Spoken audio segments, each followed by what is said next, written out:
As we reported earlier, President Trump again praised North Korea's Kim Jong-un today in glowing terms. Mr. Trump has repeated that the nuclear weapons issue is now more important than 70 years of human rights atrocities committed by the Kim dynasty there. Foreign Affairs correspondent Nick Schifrin spoke today with two defectors to bring us that view from the North. Of the 25 million residents of North Korea, more than 30,000 have escaped and lived to tell their stories. Sunju Lee and Ji Sung-ho are two of those defectors. My father was a former military officer in North Korea. I was born in Pyongyang, and my father was working for Kim Il-sung. He passed away. After he died, Kim Jong-il, second leader in North Korea, tried to clean the house. So that time, my father also made a political mistake by saying there is no hope in North Korea.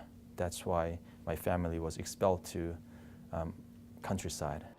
When I was in Pyongyang, I was taught that North Korea is one of the best countries in the world. But on the train cargo to the second hometown, well, there were so many beggars. There were so many kind of kids begging food from people. I'll question my father, "Father, where are we now?" So my father told me that, "Well, son, this is the reality of North Korea." 저는 이제 북한에 있을 때 이제 항상 I was always told I should be happy and thankful to our dear leader. I believed I was happy until I looked around and saw the reality. People were dying and starving around me. When I was young, I saw my grandmother starve to death. I would steal coal from trains in order to trade it for food. And one day, I fell off the train. That's where I lost my hand and leg. This is where my hand was cut. Although I was so hungry, my father forced me to go to school.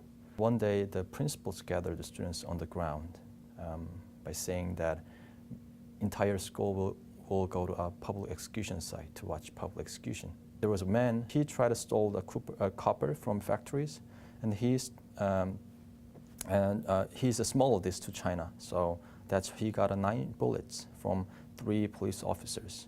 And then there was a woman, he met a South Korean missionary in China. Her crime was high treason. So she got 9 bullets as well. My father told me that he wanted to go to China for food.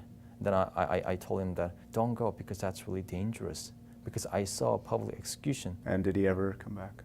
No, he didn't come back. He didn't come back. And then my mother left home. That is the last time that I could feel her. I had to survive by myself because I'm only child in my family. So I gathered friends, including me. We were 7.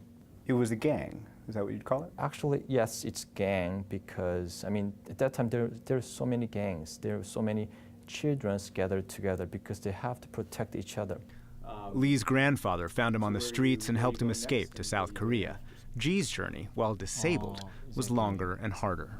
I had to go to Laos, Myanmar, and Thailand and take a 6,000-kilometer journey to get to safety in South Korea.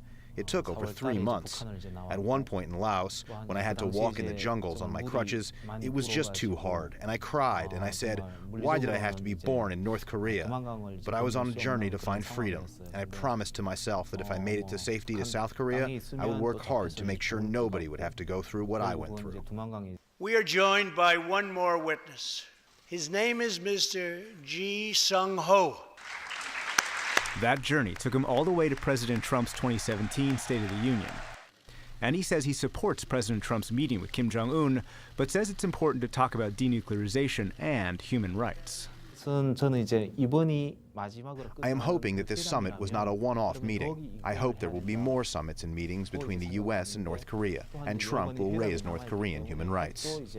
Nuclear issue and human rights issue has to go together.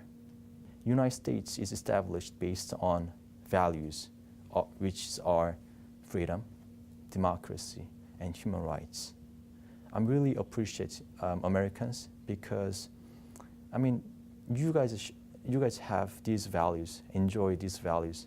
Also, you guys have your own duty, which is that if you have freedom, if you have democracy, if you have human rights, then you have to share these values with those who don't have these values. In the last few years, North Koreans have had more freedom to run independent businesses. Sun-Ju Lee predicts that will change the country. Through markets, the new kind of a generation, new social class are growing. So if the number of these people are expanded, and then that's going to be time for change of the North Korea. Sun-Ju Lee and Ji Song-ho recently won a National Endowment for Democracy award for work getting other North Koreans to safety. But Sun-Ju Lee's most important defector was from his own past. And tell me how you responded when you found out your father was still alive. Saw my father in South Korea. I just cried. There's nothing to say. When there was nothing to say, I'm cried again.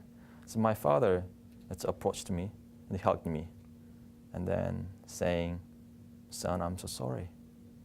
And both of us were crying. You reunite with your father, and you're working to reunify Korea. Why? Yes. What does it mean to reunify Korea? It's the only way to go home. That's my personal thinking. It's not government. It is for people living